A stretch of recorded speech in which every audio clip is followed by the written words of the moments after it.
But what Despereaux had come to say to the king had to be said, so he tried again. "Excuse me," he said. He wasn't certain, really, how a mouse should address a king. Sir did not seem like a big enough word. Despereaux thought about it for a moment. He cleared his throat. He spoke as loudly as he was capable of speaking. "Excuse me, most very honored head person." King Philip stopped beating his crown against his chest. He looked around the room. "Down here, most very honored head person," said Despereaux. The king, tears still falling from his eyes, looked at the floor. He squinted. "Is that a bug speaking to me?" he asked. "No," said Despereaux. "I'm a mouse. We met before." "A mouse!" bellowed the king. "A mouse is but one step removed from a rat." "Sir," said Despereaux, "most very honored head person, please, you have to listen to me. This is important. I know where your daughter is." "You do?" said the king. He sniffed. He blew his nose on his royal cloak. "Where?" he said, and as he bent over to look more closely at Despereaux, one tear, two tears, three enormous king-sized tears fell with an audible plop onto Despereaux's head and rolled down his back, washing away the white of the flower and revealing his own brown fur. "Sir, most very honored head person, sir," said Despereaux as he wiped the king's tears out of his own eyes, "she's in the dungeon." "Liar," said the king. He sat back up. "I knew it. All rodents are liars and thieves. She is not in the dungeon. My men have searched the dungeon." "But no one really knows the dungeon except for the rats, sir. There are thousands of places where she could be hidden, and only the rats would know. Your men would never be able to find her if the rats did not want her found." "Ah!" said the king, and he clapped his hands over his ears. "Do not speak to me of rats and what they know," he shouted. "Rats are illegal. Rats are against the law. There are no rats in my kingdom. They do not exist." "Sir, most very honored head person, that is not true. Hundreds of rats live in the dungeon of this castle. One of them has taken your daughter, and if you will send—" The king started humming. "I can't hear you," he stopped to shout. "I cannot hear you. And anyway, what you say is wrong because you are a rodent and therefore a liar." He started to hum again, and then he stopped and said, "I have hired fortune tellers and a magician.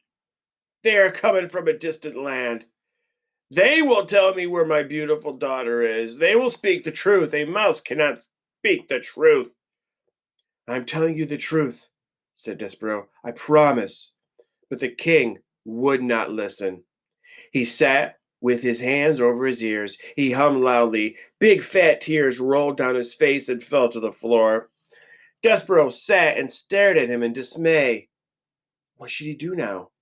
He put a nervous paw up to his neck and pulled at the red thread, and suddenly his dream came flooding back to him.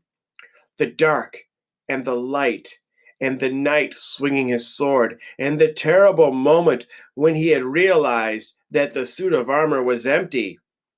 And then, reader, as he stood before the king, a wonderful, amazing thought occurred to the mouse. What if the suit of armor had been empty for a reason? What if it had been empty because it was waiting for him? "You know me." That was what the knight in his dream had said.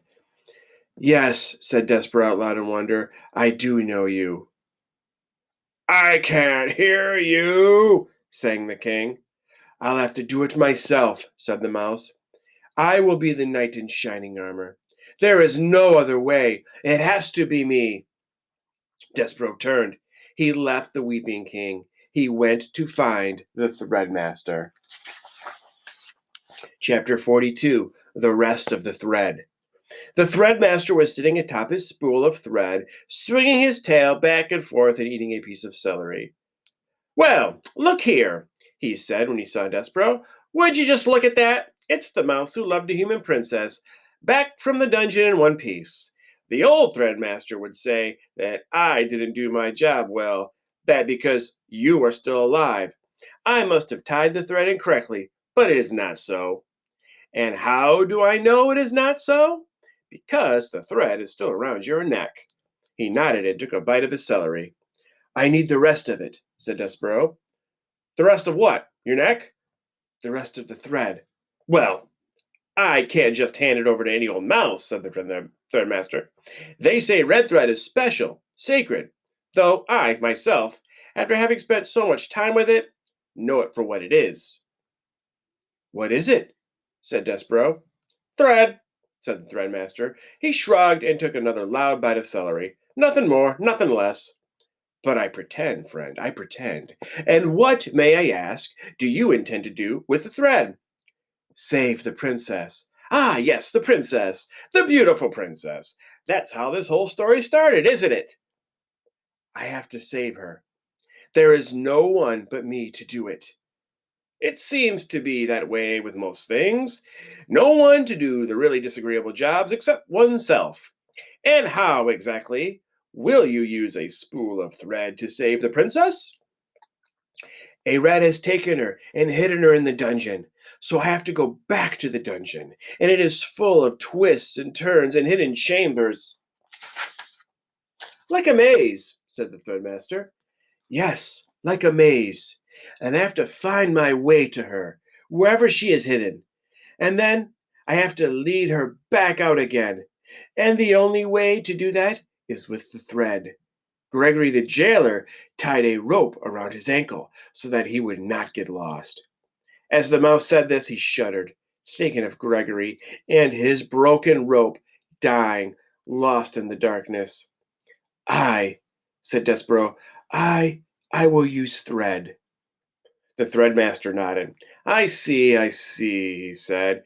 He took a meditative bite of celery. You, friend, are on a quest. I don't know what that is, said Despereaux. You don't have to know. You just have to feel compelled to do the thing, the impossible, important task at hand. Impossible, said Despereaux. Impossible, said the threadmaster. Important. He sat chewing his celery and staring somewhere past Despereaux, and then suddenly he leapt off his spool. Who am I to stand in the way of a quest? He said. Roll her away. I can have it? Yes, for your quest. Despereaux put his front paws up and touched the spool. He gave it an experimental push forward. Thank you, he said, looking into the eye of the threadmaster. I don't know your name. Hovis. Thank you, Hovis. There's something else, something that belongs with the thread. Hovis went into a corner and came back with a needle. You can use it for protection. Like a sword, said Despereaux, like a knight would have. Yes, said Hovis. He gnawed off a length of thread and used it to tie the needle around Despereaux's waist, like so. Thank you, Hovis, said Despereaux. He put his right shoulder against the spool of thread and pushed it forward again. Wait, said Hovis. He stood up on his hind legs, put his paws on Despereaux's shoulders, and leaned in close to him. Despereaux smelled the sharp, clean scent of celery as the threadmaster bent his head, took hold of the thread around Despereaux's neck in his sharp teeth, and pulled on it hard. There, said Hovis, when the piece of thread broke and dropped to the ground. Now you're free. You see? You're not going into the dungeon because you have to. You're going because you chose to. Yes, said Despereaux, because I am on a quest. The word felt good and right in his mouth. Quest. Say it, reader. Say the word quest out loud. It is an extraordinary word, isn't it? So small, and yet so full of wonder, so full of hope. Goodbye, said Hovis as Despereaux pushed the spool of thread out of the threadmaster's hole. I have never known a mouse who has made it out of the dungeon only to go back into it again. Goodbye, friend. Goodbye, mouse among mice.